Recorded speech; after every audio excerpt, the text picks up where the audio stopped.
When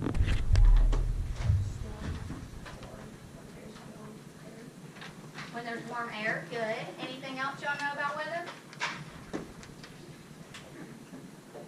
Oh, Yeah, you. oh, this one? Oh, me? No, him. Oh, go ahead. I thought he was raising his hand.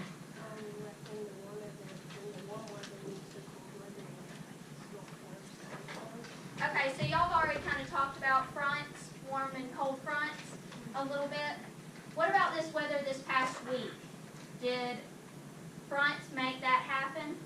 Yeah? Did y'all get out of school for that day? 2 days. Me too. So that is what we are going to be discussing today. We're going to go over warm and cold fronts.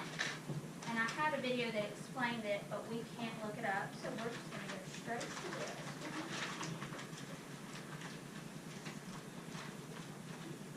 You can try it. It might work. Sometimes it does. Sometimes it doesn't. Oh, it's okay. It's not a big deal.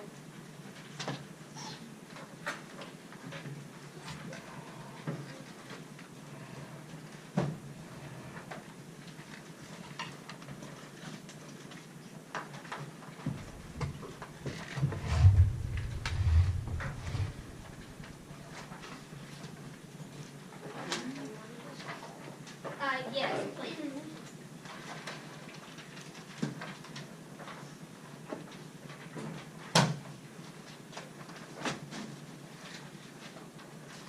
Write your name on it.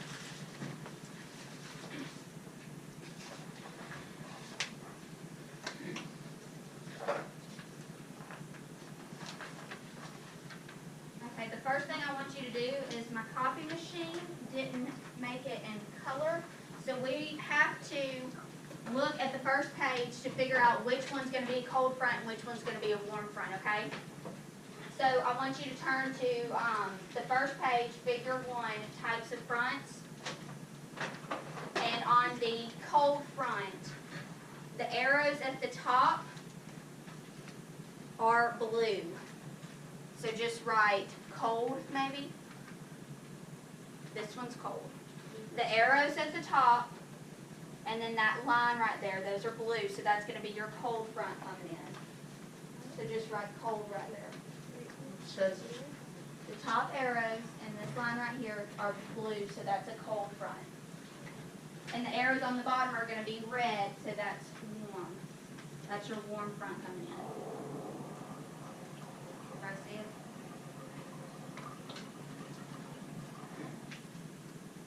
Why do we have to distinguish between the two? Do y'all know? Why? They both mean different things. The way that they're coming in will tell you what type of front it's going to be. So we need to be able to tell. Okay, the second one where it says warm front, the arrows at the bottom are red and the top arrow is blue. Y'all see that? The arrows at the bottom are red and the top arrow is blue. Okay. So that means the red is the warm front and the top blue arrow is the cold front. So the one that's kind of going, like now diagonal. Mm-hmm. It's a blue. It's the cold front.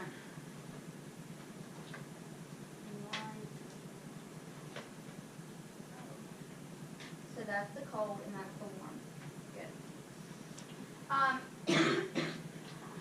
Good. Next is the stationary front, and it's kind of a mix of the two.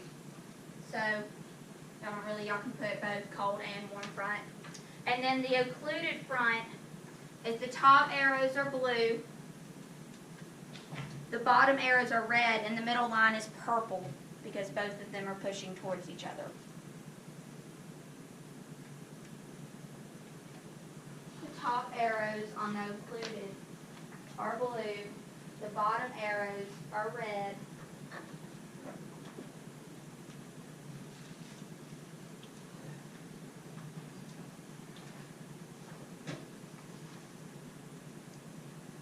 everybody got it? Are we gonna keep this?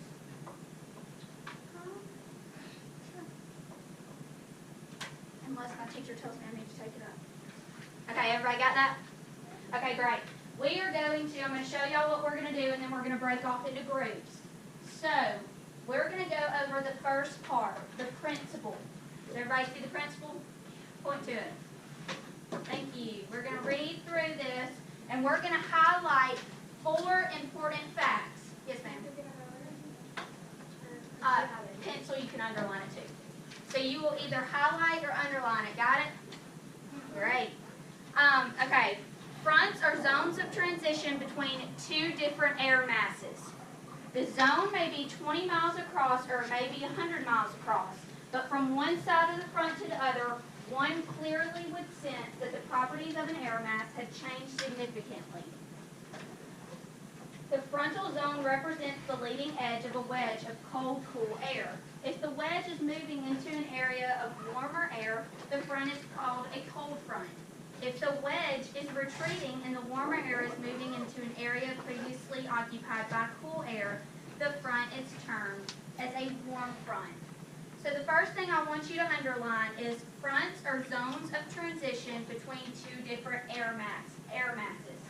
So you have one air mass that's come in, you have another, and it forms a front. The second thing I want you to underline is the frontal zone represents the leading edge of a wedge of cold, cool air. Fronts of zones of transition between 2 different air masses is the first sentence. You got it? Good. Everybody get the second one? Yes. Okay, the third one. If the wedge is moving into an area of warmer air, the front is called a cold front.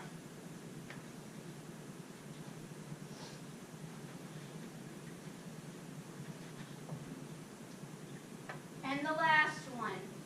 If the wedge is retreating and warmer air is moving into an area previously occupied by cool air, the front is termed as a warm front. So if there's warm air, we have red arrows right here, and the cold air is coming into the warm air, that is a cold front. If you have a cold front and the warm air is coming into the cold, then that's called a warm front, okay? So did everybody get that? Okay, good. The next thing we're going to look at is figure 1, which shows the different types of fronts, which is pretty much what I just explained. So the cold front is where you have warm, and it's already in there. It's already warm outside, and you have a cold front come in. That brings cold weather. A warm front is where the warm air is already in there, and you have cold weather coming in, and so the cold weather brings cold weather. It moves warm air out. Does anybody know anything else about cold fronts coming in? Do y'all know that it brings bad weather? If a cold front is coming in, it brings bad weather. The stationary front is where both of them are there together. And then the occluded front is where the cold weather comes down on top of the warm weather also, and they form together. So everybody got it? Okay, I want you to now, we are going to